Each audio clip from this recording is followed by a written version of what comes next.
Olá, meus amigos, estamos de volta com o terceiro e último bloco desse nosso bate-papo agradável com o professor Alexandre Kenchian, falando sobre arquitetura e a sociedade. Não é? Alexandre, professor Oi. Alexandre, nós terminamos o segundo bloco fazendo uma pergunta aqui. Quando a gente fala de fazer um projeto de arquitetura, de decoração com arquiteto, um projeto urbanístico, não digo que é o primeiro, mas comentários que é muito comum a gente ouvir. O arquiteto é muito caro, fazer um projeto com arquitetura é muito caro. Eu prefiro pegar um projetista para fazer um sobradinho, e ele já tem lá um projeto na gaveta que ele adapta para o meu terreno, e aí o preço sai bem mais barato. Quando a gente senta para conversar com o arquiteto, prepara o bolso, né? Então a pergunta que a gente faz, Alexandre, a arquitetura é só para rico? Então, depende de como você vai abordar. Eu acho, para mim, com certeza não. Né? Se você for, existe esse mito, né? Se você é um indivíduo que vai comprar um projeto arquitetônico, bom, primeiro que no Brasil o projeto não é muito pouco valorizado, né? Porque o projeto não é o papel desenhado, o projeto é uma concepção de uma ideia, né? E essa ideia tem as soluções que trazem respostas para a construção daquilo, né? Para a construção dessa ideia. Só que as pessoas não valorizam o projeto, eles valorizam o produto. Tem muito arquiteto que acaba sendo construtor porque ele só consegue ganhar dinheiro como construtor, não como projetista. Né? Isso é uma crise que existe no Brasil, porque a pessoa acaba fazendo um projeto simples, na hora de construir, constrói com muitos erros, com muita pouca informação, e os erros naturalmente acontecem. O Brasil é recordista em desperdício de material na construção civil. Né? Então, se é desperdício, você está jogando dinheiro fora. Então, por quê? Porque não foi pensado aquilo para ser construído da maneira melhor possível. Né? Então, aí você vai falar assim, tá bom, vou pagar então os honorários do arquiteto. Ah, mas eu não tenho esse dinheiro. Tá bom. Quem consegue pagar os honorários do arquiteto, o arquiteto vai entregar um produto que a construção desse produto vai ser mais econômica, vai ser mais inteligente. E a economia que você tem na construção já paga e já dá lucro para quem construiu. Quer dizer, a economia de custo na execução de uma obra já justifica a contratação do profissional. Esse é um equívoco que muita gente não presta atenção. Uma conta simples, de custo, não é uma questão de qualidade do produto. Né? A questão é assim, olha, o arquiteto tem um projeto, ele quantifica certo, ele destina certo os materiais, né, para aquela obra, então ele organiza o material de construção e como isso vai ser colocado. Quando você não tem esse profissional, o cara vai lá, é como você vê na periferia, o pessoal, não, esse pilar aqui aguenta até o metrô, ponte, porque eu coloquei um ferro de 1 polegada, então, mas não precisava colocar ferro de 1 polegada. Com ferro de meia polegada você já resolvia. Então, às vezes, tem um exagero na obra, que é um custo a mais, Claro. que você não precisava ter, e isso justifica a contratação do profissional, do arquiteto, do engenheiro. Aí põe até o engenheiro na mesma ideia. Esse é um lado da conversa, né? Então, e aí assim, ok, você tem os arquitetos que trabalham para quem tem dinheiro, porque vai fazer projetos de casas de alto padrão, de a decoração dos ambientes com requinte e tudo mais, perfeito, isso acontece, e essas pessoas que têm recursos, que querem contratar um profissional, porque ele quer o espaço dele diferenciado, quer ter a sua personalidade, quer ter a sua... está pagando por essa proposta estética e tudo mais. Ok, isso perfeito, faz parte. Só que esse mercado é muito restrito, é muito pequeno. Né? Então, para você, como profissional, entrar nesse mercado, você tá brigando com outros profissionais que também querem esse mercado. E aí você fala assim, tem muito... Aí, tá bom, eu tenho 40 alunos que saem por ano. A USP tem 150 alunos que saem por ano. Cada vez mais tem cursos novos de arquitetura em São Paulo, no Brasil. Você tem um batalhão de arquitetos sendo formados, e onde esses caras vão trabalhar? Se for olhar só para esse nicho de mercado, para alto padrão, tem Não muito tem. arquiteto para pouca gente. Você fala, não, então não tem serviço para arquitetura, de arquitetura. Se você olhar desse jeito, não tem mesmo. Agora, se você olhar para a sociedade como um todo, para o déficit habitacional que tem no Brasil, em São Paulo e tudo mais, né? Então você vai ver que existe uma demanda de profissionais que não é absorvida. Então você tem muitos arquitetos que... Tem um rapaz, eu acho que fez uma Mackenzie, ele trabalha na Zona Leste, O nome dele é Matheus, na verdade. Ele começou, ele é da região lá da Zona Leste, e ele começou a fazer a reforma da casa da mãe, da tia, num bairro de periferia, num bairro popular. E aí o pessoal do bairro começou a contratar ele. Ele começou a reformar a casa das pessoas e até ele fez até o planejamento econômico dessas reformas. Ele está se dando muito bem porque ele criou um modo de as pessoas reformarem as casas com projeto, né, pensado e amortizando esse custo da reforma no tempo. Então ele criou até um modelo econômico além do modelo de oferecer o projeto e a obra. Ele olhou para um nicho de mercado diferenciado, né? E ele olhou assim de uma maneira particular, privada. Se você olhar, eu estava falando da gestão pública, né? Se você olhar que a periferia toda se constrói a rodo, sem acompanhamento técnico, sem fiscalização pública, você não tem o pessoal de prefeitura, não vai lá ver se aquela construção está dentro da legislação. E eles constroem 2, 3 andares num lugar que só poderia construir 2. Constrói sem recuo num lugar que deveria ter recuo. E aí, assim, e a qualidade da construção é qualquer coisa. O empreiteiro que sabe fazer, o meu pedreiro, ele fala, servente pedreiro, qualquer um fala que é, né? Então tem um risco nisso aí. Tem muitos profissionais da construção civil, pedreiros, serventes, mestre de obra. Servente, né? Não, mas assim, mestre de obra que dão aula eu ponho ele para dar aula no meu curso, porque o cara é sensacional, o cara é mestre, o cara conhece muito. Não estou desqualificando essa profissão, esse profissional, mas tem muita gente que é até aventureira, e às vezes é aquele, vou fazer a laje no fim de semana e depois convidar para o churrasco. É o pessoal da própria comunidade que vai lá e faz sem critério de qualidade, de custo. Nesses espaços é que faltam profissionais. Então, mas quem que vai pagar por esses profissionais? Esse que é o problema. Então, assim, a arquitetura fica sendo só para rico, porque rico pode pagar. Mas existe uma demanda da sociedade enorme, não é grande, é enorme, que precisa ter atendimento. Eu meio que comparo até como o médico, né? Assim, o médico residente, o médico da família, tal, que assim, você precisa ter um médico para cuidar da tua família. Se você não tem um médico, né, as pessoas morrem. E aí o arquiteto tem que ter um pouco o arquiteto da família, o arquiteto residente, aquele arquiteto para trabalhar. Então, mas que nem esse seu aluno, Alexandre, você bem falou, né? Não seria um pouco, talvez, de uma consciência, né, dessa geração de arquitetos de falar, bom, eu posso trabalhar com um público que pode pagar mais, né? Não preciso ganhar 5 mil, 8 mil, 10 mil num projeto. Eu posso fazer uma pequena reforma de uma casa de periferia por R$600, ganhar um pouco menos. Poxa, se eu fizer 10 projetos no mês, dá 6 mil, talvez eu viva com esse valor, não é? Tem um nicho de mercado que não é pequeno, não é? Que seria economicamente viável, não? Eu falei esses valores, mas eu não tenho muita noção de valores, né? A verdade é essa. Nem dá para dimensionar em termos de valor, mas claro. Assim, uma coisa que não é um nicho, na verdade é um espaço enorme de profissional. Quando a gente fala que é arquitetura social, né? Que é exatamente assim, o olhar para essa população, para essa demanda, né? De profissionais que precisam olhar para aquela região, para aquela comunidade, para vamos fazer uma urbanização dessa favela melhor, vamos rever o espaço dessas casas, desses lotes e tudo mais, vamos fazer, reformar. Em Heliópolis tem lá, né? Tem lá uma entidade que trabalha com projetos de reformas e tal. Era a casa da senhora lá que não tinha, o banheiro não tinha reboco nenhum. Aí o cara vai lá pôr meia dúzia de azulejo e já o banheiro já ficou higiênico. Mas nesses espaços, Alexandre, você ainda tem algumas ações do poder público, ou de ONGs e coisas do tipo, né? Então, mas ainda é pouco. Certo, mas você tem entre a classe alta, que paga pelo arquiteto. Não estamos falando aqui, estou falando de classe, não estou dizendo no sentido pejorativo. Ok, o cara é rico, ele quer construir uma casa bonita, ok, parabéns, que bom, graças a Deus, bola para frente.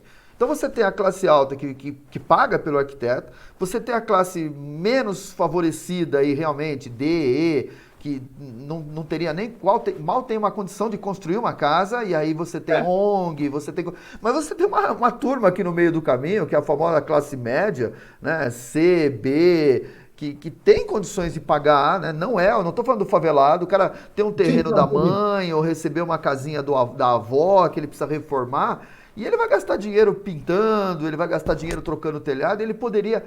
Eu digo isso, só para terminar meu raciocínio, a gente vê esses programas de reforma, que nem o do Luciano Huck, como é que chama? Lar Docilar, ou aquele Irmãos à Obra, né? E você vê casas que têm metragens simples, né? Metragens pequenas, 80 metros, 100 metros e tal, e você vê que elas foram transformadas. O imóvel ele passa a ser uma casa maravilhosa, num espaço de 50 metros quadrados, né? E o uso de materiais baratos, que nem você falou. Então tem um espaço para o arquiteto. Por que, que o arquiteto ainda não está nesse espaço? Então, vamos lá, porque tem essas duas coisas tem essa abordagem que eu falei da arquitetura social, que vai trabalhar com a camada mais baixa da população, que é uma camada mais carente, que precisa, que, na verdade, nessa camada, o poder público deveria ser o fomentador desse trabalho, né? Porque não tem outro jeito. É como um SUS, né? Você tem que ter um SUS para a construção, né? Então, esse é um olhar, né? O outro olhar que você está falando, que é o da classe média, é interessante, aí é uma questão cultural e de educação. Da educação, da formação do cidadão brasileiro, da cultura do brasileiro, que é aquilo que eu falei no primeiro momento. O pessoal não dá valor para o projeto, não dá valor para a ideia. Eu quero reformar, ele vai lá, contrata o empreiteiro, um mestre de obra, ele vai lá, faz o que o cliente pediu e acabou. Se era a melhor solução, não era, não dá para saber. E eles acham que não precisa, não é necessário, para que eu vou pagar um cara só para dizer o que eu vou fazer? Quem tem essa visão, essa percepção de chamar um profissional para fazer o projeto, não se arrepende. Tem uma pesquisa que o Conselho de Arquitetura fez, o CAL fez, acho que uns 3, 4 anos, e assim, 80% da população não contrata o arquiteto. Os arquitetos são contratados por 10, 12% da população. Então, você tem 80% da população são os descalços, né? Quer dizer, precisa ter atendimento e não tem. Ok. Mas, assim, dos 10, 12%, 15%, né, entre 10% e 20% que contrata, desse grupo, 80% a 90% desse grupo contrataria de novo um arquiteto se precisasse fazer uma outra obra. Ficaram satisfeitos, valeu a pena, sentiu que valeu a pena. Sentiu que valeu a pena, achou que foi... deu resultado. Então, eventualmente o profissional não é compatível com o cliente, tal, essas brigas em qualquer situação acontece, né? Mas, quer dizer, a grande maioria reconhece o trabalho do profissional e sabe que o que eu estou pagando para o profissional justifica o meu custo na obra, a qualidade da minha construção. E, assim, a qualidade espacial, estética, tal, isso é inevitável, é uma consequência natural, porque foi pensado. Qualquer projeto que você pensa, qualquer coisa que você vai fazer, você parou para pensar, você vai escrever um poema, você parou para pensar no poema, esse poema vai sair legal. Você fez de qualquer jeito. Você fez de qualquer jeito, vai sair uma lástima. Pois é, se você para pensar, você vai assim, não, vamos fazer isso, vamos pensar melhor e tal. E é fácil perceber. Você tem, aquela casa teve um projeto, aquela casa teve um olhar de um arquiteto que você vê que aquela janela ele fez um recorte diferente, tem um detalhe na porta, no oitão do telhado, no jardim que está na frente e tal. E você olha para aquela casa, ela é diferente das outras da rua.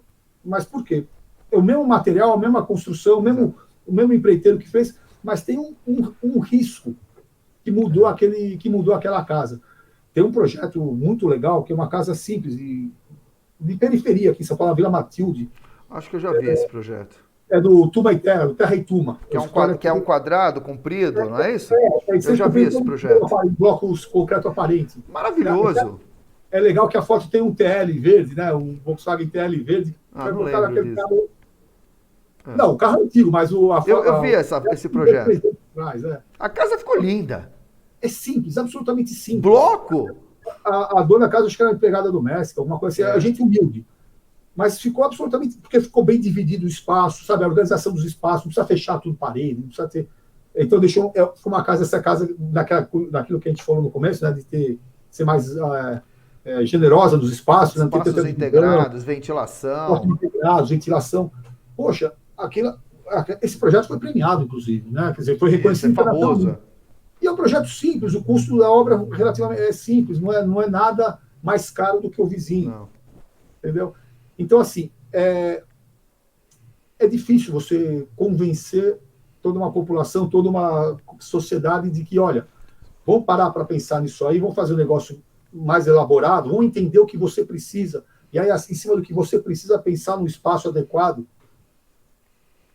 Instituto Federal podia ter uma atuação mais forte nisso, não, Alexandre? É uma pena. Olha, eu vou falar assim, a América Latina aqui, você vai para a Argentina, para o Uruguai, para o Chile, você vê que o espaço, a paisagem urbana é diferente, porque cada projeto, cada edifício, cada construção tem um desenho, tem uma linguagem. E uma coisa que eu acho muito interessante, isso já na Argentina, em Buenos Aires, é muito recorrente, nos edifícios, você vê no cantinho do edifício assim, uma plaquinha com o nome do arquiteto. O nome do arquiteto, isso. Eles reconhecem, dão valor para o profissional. Aqui no Brasil isso não existe, não sei por que lá teve essa cultura e isso acontece. A paisagem da cidade é outra. Você fala de Buenos Aires, a Argentina é um país que hoje em dia está tão complicado como o Brasil.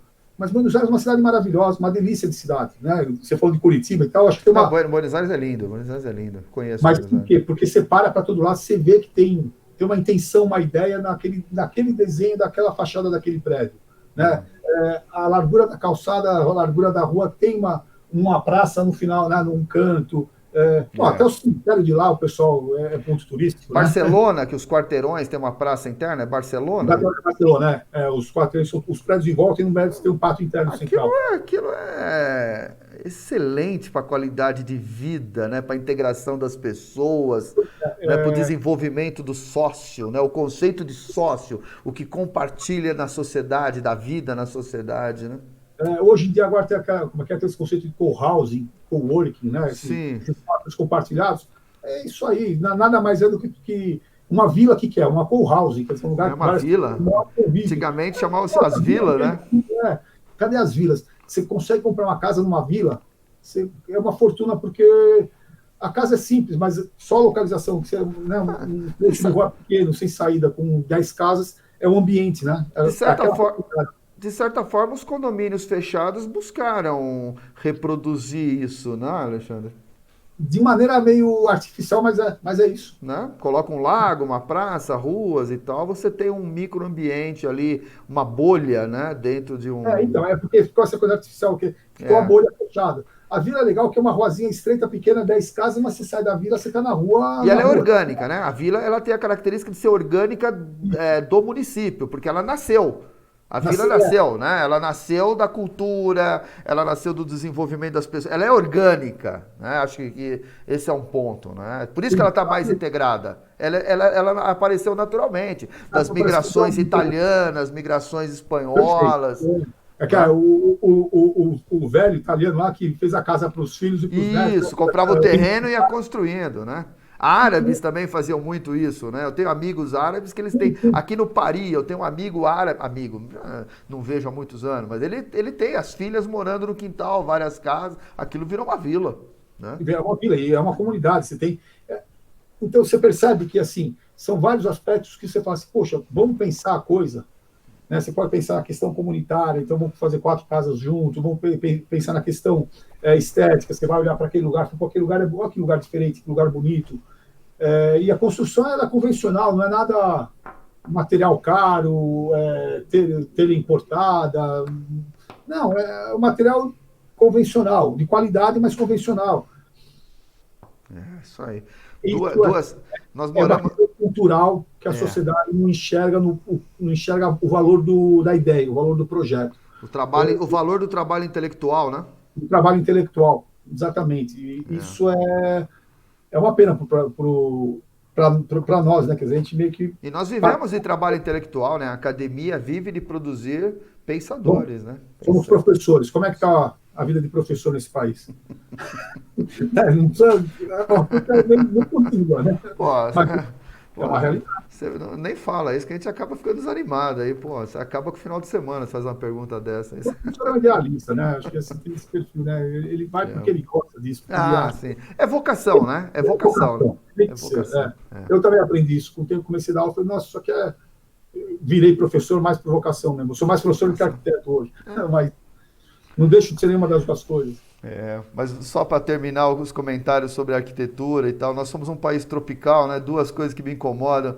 Prédios caixotes de vidro São estufas, e depois se gasta uma fortuna com ar-condicionado. Cadê aqueles pés direitos altos? E janela pequena, né? Por que se fazem janelas tão poucas nas nossas obras e a pessoa fica cozinhando dentro das casas? Então, teve uma época que a arquitetura foi importada, né? Então, pois é. Depois, teve, acho que até a gente chegou a comentar em algum momento, teve, né, a arquitetura brasileira teve na década de 30, 40, 50, 60, até 60, vai, né, que foi o modernismo no mundo, o Brasil era expoente do modernismo, né? Você tinha o Niemeyer, tinha o Artigas, tinha o Paulo Mendes da Rocha, que ontem, inclusive, fiquei sabendo que o acervo dele está dando para a Casa de Arquitetura de Portugal, em vez do o acervo dele... Pô, tinha que ficar no Brasil isso, pô. Está no Brasil, mas não, ele está dando para Portugal, enfim. Mas, assim, são pessoas que surgiram nesse período, né, de 30, 60, 70, e a arquitetura produzida nesse período é maravilhosa, é genial. Depois a coisa foi meio que perdendo a mão e o Brasil começou a importar muito arquitetura. Então, esse prédio de caixote que você fala de vidro é o prédio que tem lá nos Estados Unidos, é o Chicago, o modelo de Chicago, né? Aquele. Sim, mas lá justifica com o inverno com 20 graus abaixo de zero, né? Exatamente. Ele importou uma coisa que lá serve, mas aqui não serve. Mas é o equilíbrio da estética, da forma e da função. E da construção. Lembra que foi assim? Não, privilegiou a estética, só que você abriu mão da qualidade funcional do edifício, né?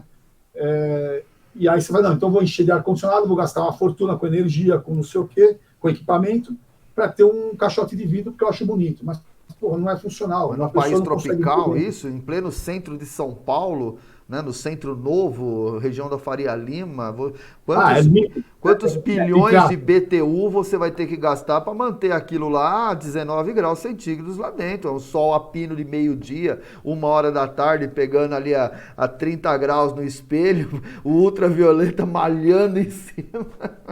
Aquilo que eu falei, gosto não se discute, né? Então, assim, é lindo, maravilhoso, mas não funciona, não serve pra gente. Né? Não é a nossa realidade.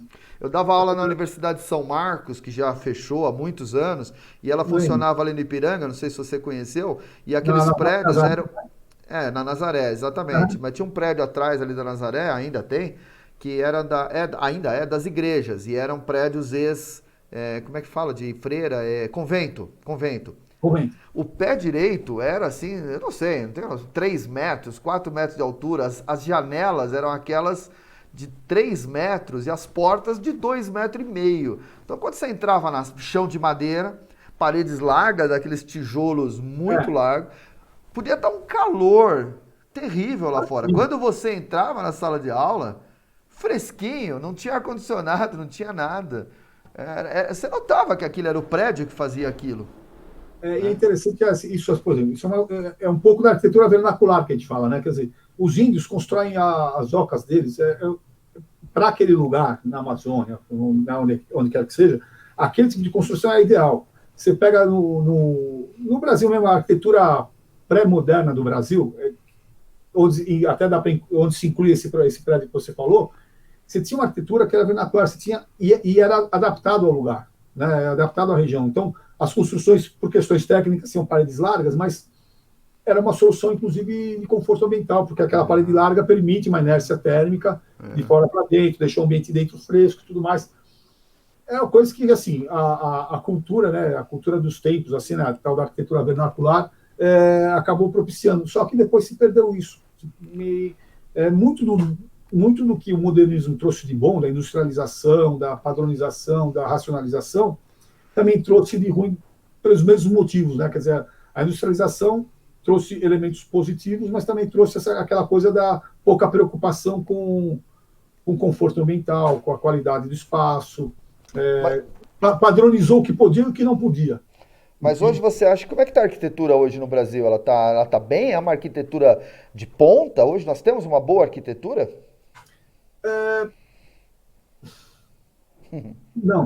Não, eu não consigo ver isso. Tem alguns bons arquitetos, tem alguns bons profissionais que fazem um trabalho bem interessante. São 2 colegas meus de turma que estão se despontando muito bem, o Andrade e Moretti, né? Eles têm escritório, eles fizeram o projeto na Paulista do Instituto Moreira Salles, esse é o mais conhecido deles, mas eles fizeram vários projetos muito bons, eles estão despontando, né? mas são mais alguns indivíduos que têm uma qualidade arquitetônica. A arquitetura está mudando um pouco. Você não precisa ter uma arquitetura monumental, uma arquitetura... a arquitetura está cada vez mais funcional, até por conta disso tudo, né? Da questão do conforto, da questão do uso do espaço. E isso está tirando um pouco esse protagonismo do arquiteto, né? O arquiteto não é mais aquele cara famoso, mas é o cara que traz as melhores soluções. Então é difícil você enxergar alguns... Não, isso não é só no Brasil, não, acho que é no mundo todo. Quem é o expoente, quem é o cara que consegue sair desse meio, é porque ele é absolutamente criativo num detalhe específico e consegue chamar atenção. Mas isso não quer dizer que a arquitetura dele é a melhor que existe, né?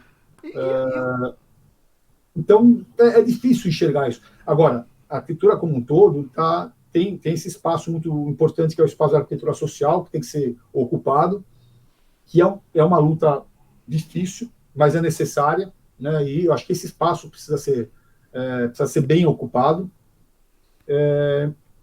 E assim, até fora mesmo do Brasil, no Chile, tem o Aravena. Ele se tornou um arquiteto reconhecido no mundo por projetos habitacionais para população baixa, né, de baixo padrão, né, para baixa renda. Enfim, tem esses termos baixo padrão, tem que tomar cuidado para não falar que a pessoa é de baixo padrão, não é. Sim. A condição social dele não é a condição de qualidade da pessoa. Da pessoa, claro. Aí, às vezes, se peca pela palavra, tem que tomar cuidado com isso. Não, vamos deixar bem claro para os nossos ouvintes aqui que nós estamos falando de arquitetura, de projetos urbanísticos, e é claro que todos não estamos fazendo avaliação qualitativa de nenhuma pessoa, de nenhuma classe social, né? Não existe juízo de valor aqui, né? Não juízo de valor, claro. E essa é a melhor abordagem que a gente tem que fazer, né? Pelo menos eu acho que é a abordagem acadêmica, né? E é da qualidade da construção, da qualidade... Então, você perguntou, né? Eu não consigo enxergar assim, um expoente no Brasil na arquitetura. Assim, tem alguns escritórios muito interessantes, que fazem um trabalho muito interessante, mas assim, falar, quem que é? Agora, se for de cabeça, eu não lembro de nenhum, assim. Ontem eu li algum artigo, então aquele cara me chama a atenção. Esse escritório que eu falei é porque são colegas meus de turma de faculdade, então eu conheço mais eles e tal. Mas, assim, tem pessoas que fazem trabalhos muito interessantes, mas não despontam como o Niemeyer despontou na época, como o Artigas despontou na época, né?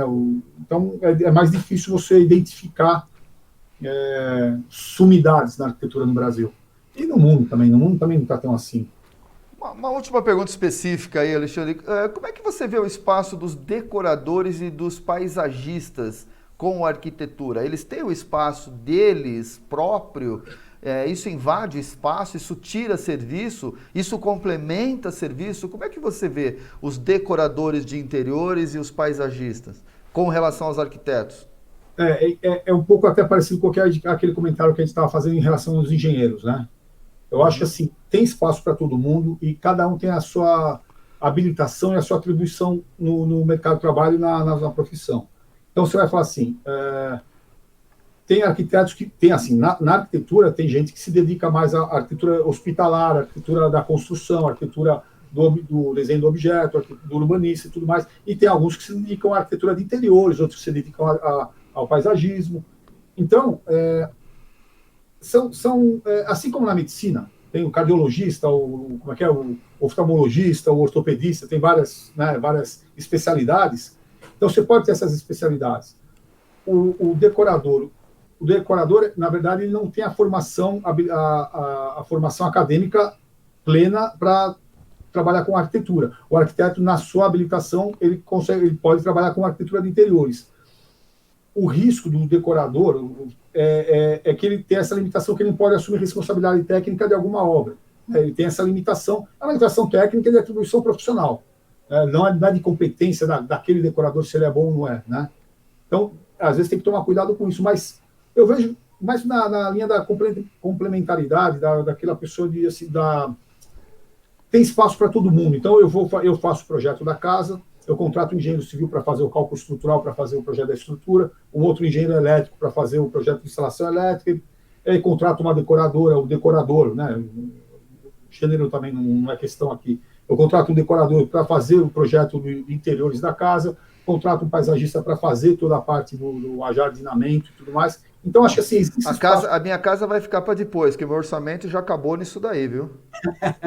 você vai ganhar com isso depois. Acabou, já, acabou o orçamento. Já. Acabou o orçamento. Mas você não precisa fazer tudo ao mesmo tempo, né? Claro. Mas na verdade, assim, cada profissional tem o seu espaço, tem o seu mercado. Não precisa um invadir o espaço do outro, o mercado do outro. A discussão do CREA, que eu falei lá atrás, que tinha essa competição de engenheiro e arquiteto. O engenheiro queria fazer projeto arquitetônico e até o arquiteto queria fazer projeto estrutural e tudo mais. Se você deixar bem claro, o arquiteto faz o projeto arquitetônico, o engenheiro faz a obra, faz o projeto de estrutura e tal, fica mais fácil, que cada um respeita o seu limite, respeita o teu trabalho e o trabalho do outro, e eu acho que isso acaba contribuindo para o produto final. Eu vejo mais ou menos dessa maneira, né? O paisagista, na verdade, tem dois tipos de paisagista. Aquele que trabalha com ajardinamento, com projetos assim, de menor porte, que trabalha mais com vegetação, um pouco até com a botânica, tal, né? Com árvores, com a parte de vegetação. E tem o paisagista urbano, que é o cara que pensa na paisagem urbana, que é o paisagista urbanismo mesmo, né? É o paisagista urbano, que então ele já é um profissional, a formação dele tem que ser de arquiteto urbanista, claro, né? Que ele já entra nesse nível de discussão, de abordagem. Né? Agora, o paisagismo que se restringe a espécies arbóreas, a vegetação, a composição do espaço externo em volta de uma construção, que é importante, é necessário. O espaço construído ele não precisa ser espaço fechado, o espaço externo também é construído. O jardim, a área em volta da piscina, o canteiro central na rua, né, assim, o canteiro entre duas vias. Então, você tem todos esses elementos que fazem parte desse espaço construído como um todo. Se os profissionais se reconhecem, você tem uma sinergia, tem espaço para todo mundo. Excelente. Cara, o nosso tempo está assim, não está nem estourado, ele está acima de estourado. Eu queria só pedir para você falar assim, 1 minutinho, 2 minutinhos, das ações de extensão do curso de arquitetura do Instituto Federal. E depois nós já vamos encerrar o nosso bate-papo, porque infelizmente o meu tempo está estourado mesmo. Bom, primeiro pedir desculpa porque eu falo muito. Não, eu só tenho a agradecer. A conversa acaba sendo boa. E aí falar da extensão também, vou tentar ser resumido. O que a gente tem feito foi uma coisa muito legal e até foi um pouco da demanda dos alunos. E da minha experiência pessoal de trabalhar com assessoria técnica, de projetos sociais, né, de moradia popular, a gente tem uma extensão universitária lá que chama ATICO. Né? A ATICO é uma sigla de Assessoria Técnica de Interesse a Comunidades Organizadas, e cada vez mais, desde 2016, eu estou tenho montado esse programa de extensão. A professora Valéria, que já aposentou, estava junto comigo, a gente estava fazendo isso junto, e tem crescido. E na verdade, assim, os alunos têm se interessado por participar disso, e os projetos que a gente desenvolve junto com comunidades de moradia, comunidades organizadas por moradia. A gente está com alguns projetos interessantes